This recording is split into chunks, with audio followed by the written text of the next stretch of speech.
muhaye ikaze nanone kuri Balanced Life TV. Uyu ni wa mwanya mwiza mumenyereye twagezeho ibiganiro bitandukanye. Mwe nanjye Rafael uyumvanye. Gira nti gira ubuzima kandi kwirinda biruta kwivuza. Turakomeje mu byigisho byacu byiza kandi nkomeje kubashima mwese ukuntu mukomeza kudushyigikira. Turakomeje mu cyigisho cyiza cy'urukundo, umubano mwiza. Tugiye kwebera hamwe amagambo 10 uyumvanye umugabo, mukomereho. N'umugabo w'ingenzi, n'umugabo uzakubera uw'umumaro mu buzima bwawe.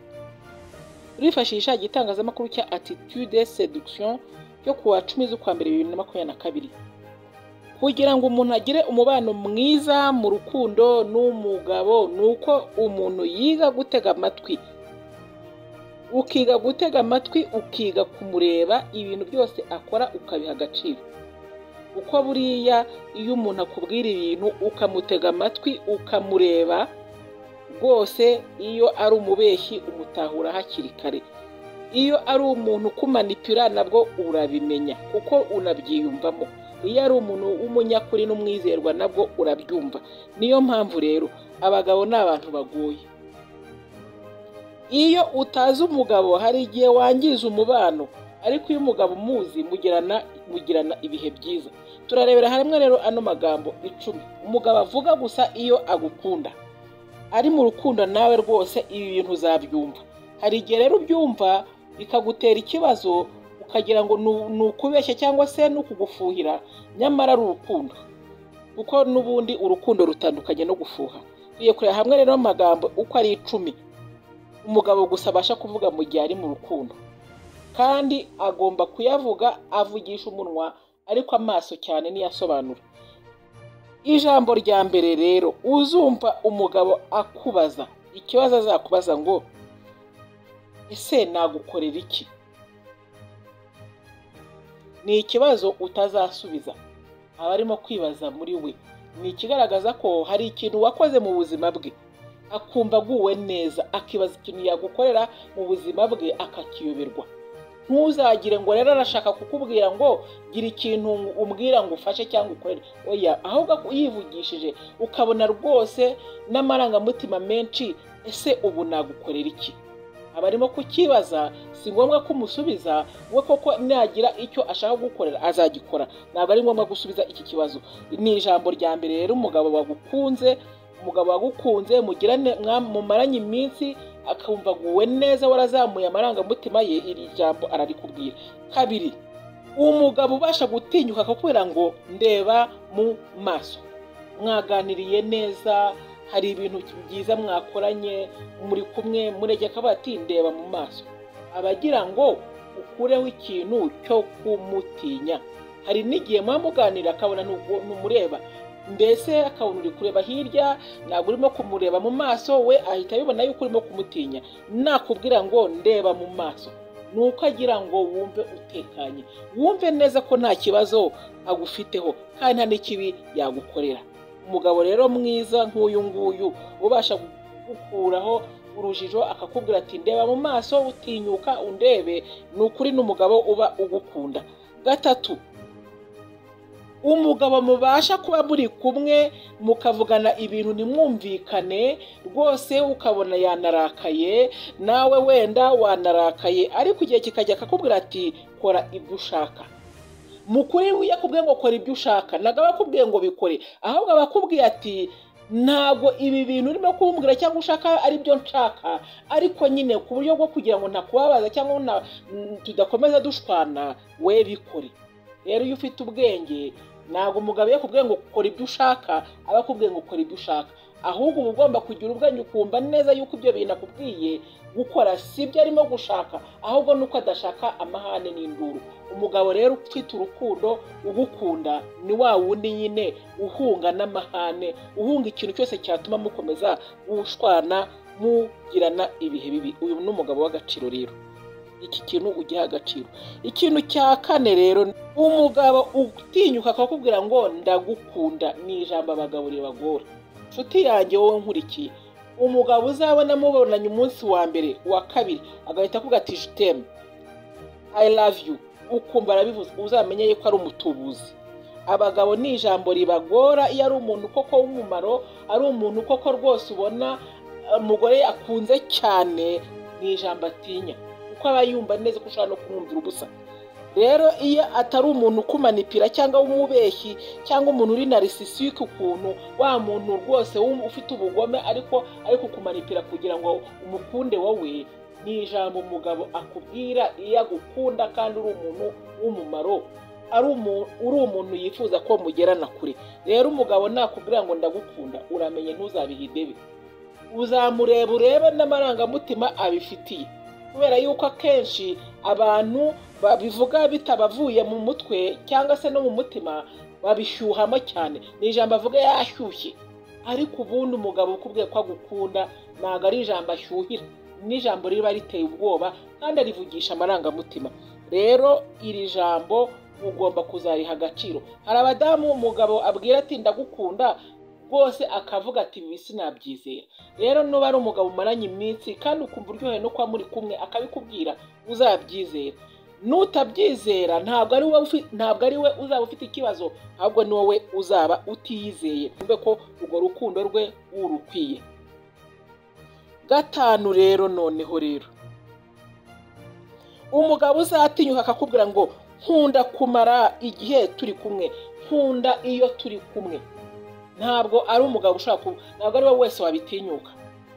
Buriya abagabo ni abantu batagira amarangamutima, ariko ugize umugisha umugabo akakubwira ati ndanezerwa, ndyoherwa, nkunda kuba turi kumwe tukajyana ibihe byiza, uyu ni umugabo koko wagukunze, ni umugabo ugukunda, ni umugabo wazamuriye ibyiyumviro, ni umugabo ugufitiye amarangamutima ya nyayo atakubeshya.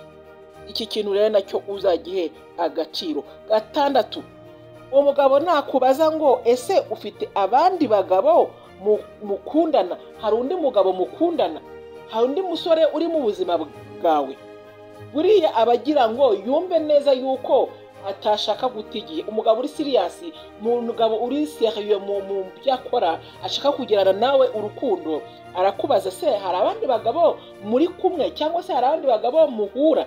Uwo nguwo rero ntuzagire ngo arafuha. Ntabwo ari ijambo umugabo yapfa kukubwira, niyo agukeka yuko abo bantu bahari abikubwira afite umushiha, afite n'umujinya, afite amahane. Ariko hari umuntu ufite urukundo abikubwira neza n'umutima mwiza, akubaza mbese nk'ikintu ashaka kumenya, kugira ngo ataba arimo guta umwanya wiwe. Umugabo rero ugukunda ni ukubaza neza yuko hari abandi bagabo bari mu buzima bwawe, kugira ngo amenye neza yuko atari umuntu ugomba guta igihe, abashaka kumenya ko ari umuntu uzakomeza akagukunda, mugakomezanya mukagerana kure. Ni umugabo uba udashaka kukubeshya. Ibi bintu rero ubihe agaciro. Ikintu cya karindwi rero, umugabo uzatinyuka ngo ndifuza ko uba mu buzima bwanjye, ngukunda ko umbera mu buzima, ni igiciro ko uri mu buzima bwanjye. Ni ibintu nanone umugabo atinyuka kukubwira iyo agukunda kandi afite ubushake bwo kugira ngo mukomezanye mugerane kure. Aya magambo yose ugomba kujya uyitaho. Akenshi aya magambo ndimo kuvuga aba arimo amarangamutima atarimo umuriro. Ntabwo umugabo abivuga yashyushye yatuye, oya, abivuga atuje n'ijwi ryiza ry'urukundo rurimo amarangamutima koko. Umunani rero, byo ntabwo ari ibyo avuga, ahubwo igihe muri kumwe ukamubwira uti ibi bintu birambangamira, ibi bintu iyo ubikoze bingwa nabi, ntabwo mbikunda, kora gutya. Uwo mugabo uzabibona ko ashyiraho imbaraga kugira ngo agire gute, kugira ngo areke ibyo bintu. Ubasha kumubwira uti iyo utongana cyangwa urimo gutongana n'abantu b'inshuti cyangwa se urimo kugenda uvuga amagambo atari meza, ntabwo bingwa neza, ntabwo biryohera. Agerageza kugira gute kubireka.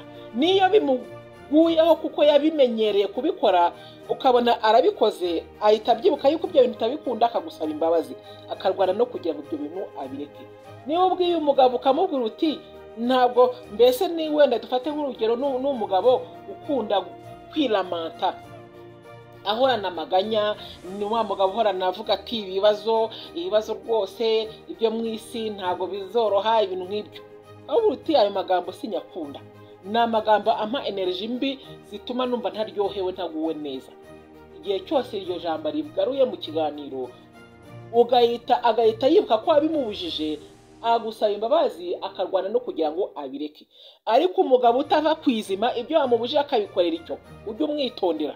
Umugabo ugukunda nyabyo ntabwo yifuza ikintu cyose cyakubabaza cyatuma ugira umwuka mubi muri wowe, ahubwo yifuza ikintu cyose gituma amarangamutima yawe ahora azamuka akajya hejuru. Rero nshuti zanjye, aya magambo badamu bakobwa mujye muyitondera. Igikurikiyeho noneho rero cya 9, umugabo abasha kumuhuye akakubwira ati se ejo nta mugabo mwahuye mwagiranye ibihe byiza, ese nta mugabo wundi mwaraye muhuye mwamenyanye. Abashaka kumenya ko nta wundi muntu uri mu buzima bwawe ugenda gukurura. Buriya umuntu abagira ngo yumve neza yuko aba ari mu murongo mwiza. Buriya umugabo iyo muri kumwe mukundana ukamubwira uti cyangwa se atanabikubajije ukamubwira ati ejo nahuye n'umugabo kanaka cyangwa umusore kanaka twagiranye ibihe byiza, urumva ko muba muri inshuti, uwo mugabo muba muri inshuti. Ariko noneho yakubajije ko nta wundi mugabo urimo kuza mu buzima wagukuruye, abagira ngo yumve yuko akiri mu rugero rwiza, ko umwishimira, ko nta kibazo kindi ugira. Uko buriya abadamu iyo muri kumwe nakwishimire ntuzamure amarangamutima ye, ntabwo rwose atinda kuba yavugana n'uwundi mugabo cyangwa n'uwundi musore ngo amukurure, kandi niyo bahuye cyane cyane kuko nta n'umushinga muba mufitanye aza akabikubwira ati hari undi mugabo twahuye twagiranye ibihe byiza twishimye twasetse. Niyo mpamvu rero akenshi umugabo aba ashaka kubimenya yuko aba arimo gukora ibintu byiza bikunyuze, ko byanze bikunze iyo bitakunyuze nibwo hahandi uzahura n'uwundi mwagira n'ibihe byiza ukaza ukabimuratira. Rero umugabo ugukunda kenshi akunda kukubaza ibibazo kandi nta nubwo kubaza arakaye. Rero inshuti zanjye ibintu mu biha agaciro. Ikintu cya nyuma rero cya 10, umugabo ukubwira ngo ntabwo nshaka yuko tugirana umubano ukomeye, ariko ukabona arakomeza gukora ibintu by'urukundo byo kukwitaho, igihe cyose agahora bihitamo, ni umugabo ahubwo abavuga ikinyuranyo cy'ibyo atekereza. Umugabo ugukunda aratinya ko mwagerana kure, atinya yuko akubwiye ngo mugirane umubano ugeze kure ubasha kubyanga wowe. Rero numva umugabo ahora akubwira ngo sinshaka ko tugirana kure kandi ukabona nta kuvaho nta nagenda, araguhamagara akakwitaho akagukora buri kimwe cyose cyiza nk'uko ubyifuza, menya neza ko n'umugabo ugukunda ahubwo afite ubwoba muri we, afite ikintu gituma yumva neza yuko ahubwo wowe agutinya yuko abasha kukubwira ijambo ukamwumvira ubusa. Rero aya magambo 10 inshuti zanjye badamu bakobwa muyiteho. Abagabo baragoye kubamenya, ariko umugabo wamumenye rwose mugirana ibihe byiza mukajyana umubano mwiza. Ikibazo kijya kibaho kenshi ku badamu n'abakobwa, bakunda kuza mu mubano w'abagabo ntibiteho kubamenya. N'umugabo umugore cyangwa umukobwa yakunze agakora n'ibintu bimubangamiye usanga abyirengagiza. Uramenye ntuyirengagize ibintu bibi umugabo agukorera cyangwa umusore wowe ukunda akora, kuko iyo ubyirengagije mukagerana kure birakwangiza. Rero nshuti zanjye, nubona umugabo akunda kuvuga amwe muri aya magambo, rwose ujye umenya ko ari umugabo ugukunda, ujye umuha agaciro kandi umwiteho, umuhe rwose umwanya, umuhe igihe, kuko ni umugabo uba ukwiye kuba mu buzima bwawe. Ese ikindi kintu ushobora kuhambwira mu byo ntavuze, cyangwa muri comments. Niba umushya kwica no kura like, kura subscribe cyangwa se abone, kandi ukomeze gusangiza ibi byigisho inshuti n'abavandimwe. Igiciro kwara namwe, ubwo nanjye Rafael w'impuhwe, naho ubutaha muri video ikurikira. Bye.